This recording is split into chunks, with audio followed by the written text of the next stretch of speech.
mengatakan life begin at 40, kehidupan itu baru dimulai ketika 40, salah. Kehidupan itu sudah menuju ke the end-nya, menuju kepada terakhirnya itu ketika kita sudah ngelewatin 40. Memang kenapa sih kalau kita punya slogan life begin at 40, hidup itu mulai 40, bahaya. Kalau kita betul-betul gandrung dengan teori ini bahwasanya hidup itu baru dimulai ketika angka 40, ya banyak hal yang akhirnya salah. Ada puber kedua, ada maunya ini, banyak kemaksiatan yang belum saya cicipin, karena merasa 40 itu baru dia hidup, padahal salah. Dalam agama itu angka 40 justru lonceng kematian yang pertama yang sudah diperdengarkan oleh Allah. Makanya setelah kita mengetahui kita sekarang memiliki status yang sama, walaupun kita berbeda-beda, profesi kita juga berbeda-beda, maka sesungguhnya kita harus tahu apa sih yang harus kita lakukan, yaitu adalah banyak kita bertaubat. Nah, bertaubat ini karena dosa yang kita lakukan sepanjang hidup kita sampai 40 itu kan banyak ya. Dan ingat loh ya, Allah itu tidak mencari manusia yang tidak berbuat salah. Kalau Allah mencari makhluk yang tidak berbuat salah, Allah tidak perlu menciptakan kita sebagai manusia. Allah cukup menciptakan malaikat. Tapi kenapa Allah itu menciptakan kita, saya, Gunawan, Izzy, Yoyon, Rozi, semuanya? Kenapa Allah menciptakan kita semuanya padahal Allah tahu kita pasti berbuat dosa dan kemaksiatan? Karena Allah tunggu di antara kita yang berbuat dosa siapa yang bertobat dan kembali kepada Allah. Angka 40 itu angka yang tepat untuk persiapan. Ibaratin ewe sore, adus. Ewe sore itu apa tah kita? Ewe sore ini berasar apa maghrib itu apa? Kita ini kalau main bola, siang, sore, main macam-macam, ewe sore, adus kita. Karena adus pliket. Coba kita ingat nggak waktu kita SMP, SMA di pondok kita atau yang kuliah gitu. Nek sore ku mesti adus. Nek ora adus awakku pliket. Sama kalau sudah 40 itu sudah mulai menjelang asar. Nek wis mau menjelang asar, mau maghrib sudah mandi. Mandi itu filosofnya artinya taubat lah. Kita kemudian juga bukan menjadi orang, kita juga enggak lembarannya bersihkan, yang ngomong juga banyak dosa, yang bicara juga banyak maksiatnya. Makanya angka 40 itu momen supaya kemudian kita bertobat kepada Allah. Bertobatlah kepada Allah. Dan salah satu di antara hal yang kita ingat itu di dalam kita bertobat itu, ingat ya, mati itu tiba-tiba. Ya, tidak ada batasan paling tipis antara kita dengan kematian kecuali batasan ajal. Ya. Berapa banyak di antara kita pakai peci di waktu pagi yang melepaskan pecinya orang lain di waktu siang. Saya masih ingat dulu di Ma'ahid itu ada teman kita kakak kelas atau siapa naik motor tabrakan di jalan di depan Jarum kalau nggak salah. Meninggal dunia 2 orang kalau nggak salah. Itulah yang namanya kematian. Ya. Ada orang yang memakai jilbab di waktu siang yang melepaskan jilbabnya orang lain ketika di waktu malam. Itulah kematian begitu tiba-tiba dan kita harus ingat kata-kata hikmah. Farubba min salimin mata bighairi illatin farubba min saqimin asahina minad dahr. Berapa banyak orang yang sehat matinya cepat daripada yang sakit, dan berapa banyak orang yang sakit itu terkadang umurnya lebih panjang daripada yang sehat. Ada orang naik motor sehat gitu. Padahal dia punya saudara di ICU sudah 1 bulan. Tapi ketika dia naik motor, masukkan kunci motor pergi, ternyata yang nyabut kunci motornya orang lain ketika dia sudah di atas aspal meninggal dunia. Itulah kematian. Makanya jangan nunggu besok, jangan menunggu lusa. Kemudian yang kedua, kematian itu sebabnya banyak. Ya, Rasulullah mengatakan bahwasanya faqulu ibnu adam wa ma'ahu tis'atun wa tis'una maniyatan fa in akhta'athul manaya asabahul haram hatta yamut. Sesungguhnya sebab kematian itu ada 99 sebab. Kalaupun ada yang luput dari satu sebab, dia bisa jadi tidak selamat dari sebab berikutnya. Ada yang selamat dari jantung, tidak selamat dari diabetes. Ada yang selamat dari diabetes, tidak selamat dari asam urat. Ada yang selamat dari asam urat, tidak selamat dari kemudian misalkan penyakit, misalkan tabrakan di jalan. Itulah kematian. Makanya itulah yang menjadikan kita mengerti, kalaupun di antara kalian jenengan saya sehat, saya nggak punya gula, nggak punya darah tinggi walaupun sudah 40, nah, itu kan baru 2, masih ada banyak, masih ada 97 sebab yang lainnya. Yang pasti kemudian kematian itu akan datang kepada kita. Dan ingat ya, kematian itu akan menyapa kita sesuai dengan kebiasaan kita, karena orang itu akan dimatikan sesuai dengan kebiasaannya. Saya pernah membaca sebuah kisah nyata, ada orang muadzin 40 tahun. Ketika meninggal dunia, anaknya kumpul kepada sisinya beliau. Bapaknya itu sesak napas gitu. Ketika anaknya sudah kumpul, tiba-tiba bapaknya itu memberi arahan supaya memberi tanda gitu dengan lewat tanda matanya supaya dia didudukkan. Anak-anaknya paham maksud yang diinginkan oleh bapaknya. Bapaknya ketika sudah susah itu didudukkan. Dan jenengan tahu apa yang dilakukan bapaknya? Bapaknya adzan sebagaimana kebiasaan 40 tahun yang dia lewati. Adzan dia. Tapi ketika adzan itu, itulah adzan terakhirnya beliau. Sampai kata la ilaha illallah meninggal dunia. Nah, itulah kita akhirnya mengatakan man asya ala syai' mata ala syai'. Siapapun yang terbiasa atas sesuatu maka dimatikan atas kebiasaan yang dia lakukan. Ya, walaupun mungkin kita tidak sebaik itu, tapi kita masih punya kans dan kita masih punya chance untuk kemudian membiasakan kebaikan mulai sekarang.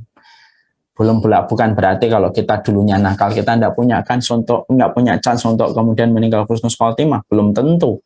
Ayo kita belajar dari Freddy Budiman. Freddy Budiman itu kurangnya apa?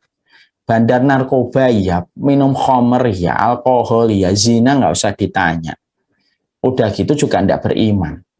Dimasukkan ke Cipinang malah mengedarkan narkoba. Langsung dilempar lagi ke mana itu, ke Nusa Kambangan. Tapi justru di Nusa Kambangan beliau bersentuhan dengan salah satu narapidana masuk Islam. Ketika masuk Islam kebiasaannya sholat, puasa sunnah. Bahkan ketika akan meninggal dunia dia dibiarkan, dia nggak mau matanya ditutup. Ketika ditanya kenapa matanya nggak mau ditutup, biar saya ingat dosa-dosa saya. Dan meninggalnya dalam kondisi beriman, taat kepada Allah. Padahal sepanjang hidupnya pengedar narkoba, gembong narkoba. Bukan hanya nilainya ecek-ecek puluhan ribu, ratusan ribu. Nilai transaksi yang dijalankan oleh Freddy Budiman itu setiap harinya bisa puluhan miliar. Tapi akhirnya bisa menjadi orang husnul khotimah. Karena apa? Orang yang beruntung adalah orang yang kembali kepada Allah sebelum kembali fisiknya dan raganya menuju kepada kematian. Ya.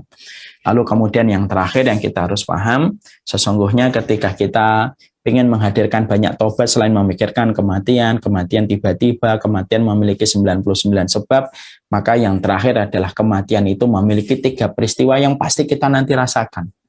Makanya lebih baik mengambil garis start umur 40 daripada nanti kita terlambat dan menyesal selama-lamanya. Ada 3 peristiwa besar yang pasti akan kita rasakan kalau kita meninggal dunia. Apa itu? Yang pertama, kita pasti akan merasakan sakaratul maut. Ya, Mas Iwan? Ya, pasti merasakan sakaratul maut. Karena sesungguhnya sakaratul maut itu dirasakan oleh setiap orang. Hatta Rasulullah pun merasakan sakaratul maut. Dan sakaratul mautnya Nabi itu 2 kali sakaratul mautnya orang biasa. Dan sakaratul maut itu puncak rasa sakit yang pernah diderita dan pernah dirasakan manusia itu ya sakaratul maut. Kita ini ada rambut di jempol kaki kita aja dicabut, kita bisa demam 2 hari, itu baru rambut di jempol kaki. Kita pernah dengar sebuah kisah orang kalau di penjara dicabut kukunya, itu kita miris, kita ngilu ketika membayangkan, itu baru dicabut kuku, apalagi ruh. Makanya sampai seluruh para ulama itu ngomong, tidak ada rasa sakit yang paling berat kecuali yang dirasakan ketika orang sakaratul maut. Makanya orang ketika sakaratul maut itu tidak bisa ngomong apa-apa. Tidak bisa ngomong apa-apa dia. Aduh, nggak bisa. Kenapa? Karena rasa sakit yang dirasakan manusia ketika sakaratul maut itu sampai syaraf itu tidak bisa ngirim pesan ke otak, otak tidak bisa memberikan perintah kepada mulut untuk mengatakan aduh. Kalau kita sekarang dipukul, kita langsung teriak aduh gitu. Karena apa? Karena sesungguhnya kekuatan syaraf lebih besar daripada rasa sakit yang kita terima. Makanya kemudian syaraf itu masih bisa ngerespon dengan mengatakan aduh kepada mulut. Tapi kalau sakaratul maut, rasa sakitnya itu lebih besar daripada kekuatan syaraf. Makanya syaraf mengatakan aduh itu nggak bisa. Makanya lihat aja kalau orang itu sakaratul maut itu kan Bapak saya ketika beliau menjelang sakaratul mautnya beliau, ya beliau sibuk dengan apa yang beliau rasain. Kadang-kadang kita manggil orang yang sedang sakaratul maut, bu, gitu. Kemudian hanya tetesan air mata kan? Dan itu tiket yang sebenarnya pasti akan menyapa kita. Yang membedakan cuma nomor urutnya saja. Makanya Allah perintahkan kalau sudah 40 itu banyak tobat kepada Allah. Ini tuh betul ilaika wa ini minal muslimin. Setelah kita meminta syukur, kita meminta diperbaiki keturunan, yang terakhir ditutup, minta tobat sama Allah. Dan kita ini gampang memikirkan tobat itu kalau mikir mati. Kalau kita dengar tiba-tiba tetangga kita meninggal dunia, yang kepikiran mati, tiba-tiba kena COVID kemarin seminggu yang lalu masih ketawa, buat status tiba-tiba sekarang sudah tinggal dibawa ke liang kubur dan dalam kondisi sendirian ketika dibawa ke liang luhatnya kecuali 3 orang. Kan kita mikir mati itu, akhirnya kita mau tobat.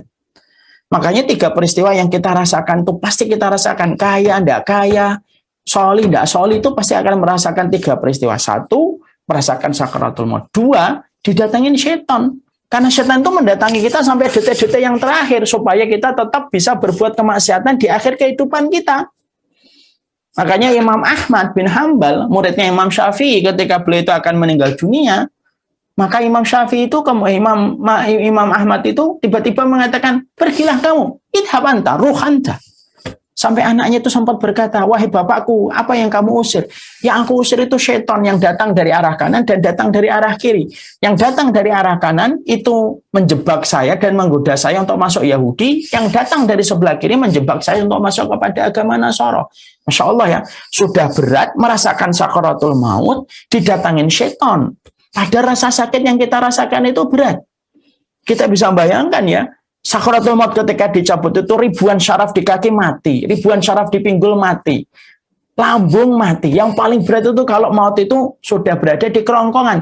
Falaula idza balagatil hulqum. Kalau kemudian nyawa itu sudah di kerongkongan itu yang paling berat. Dan itu pasti kita rasakan. Rasul aja merasakan. Mungkin di antara kita ada yang nanya, kenapa Rasulullah merasakan sakaratul maut, Ustaz? Imam Qurtubi itu sanjang. Imam Qurtubi itu menjelaskan, Allah ingin memberikan pelajaran kepada umatnya Nabi. Kalau Nabi Muhammad, orang yang paling dicintai oleh Allah, aja merasakan sakaratul maut, apalagi antum. Bukan Nabi, bukan Rasul.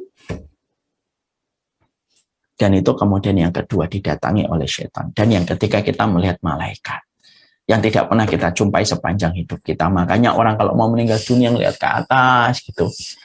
Dan seakan-akan melihat satu pandangan kosong, semuanya nggak pandangan kosong. Mereka melihat malaikat sebagaimana hadisnya Barok bin Azib. Fa'idha idza kanal mu'min fi inqita'im minad dunya nazala ilaihi malaikatun minal malaikah. Kalau ada orang mau mati itu mereka melihat para malaikat yang datang serombongan.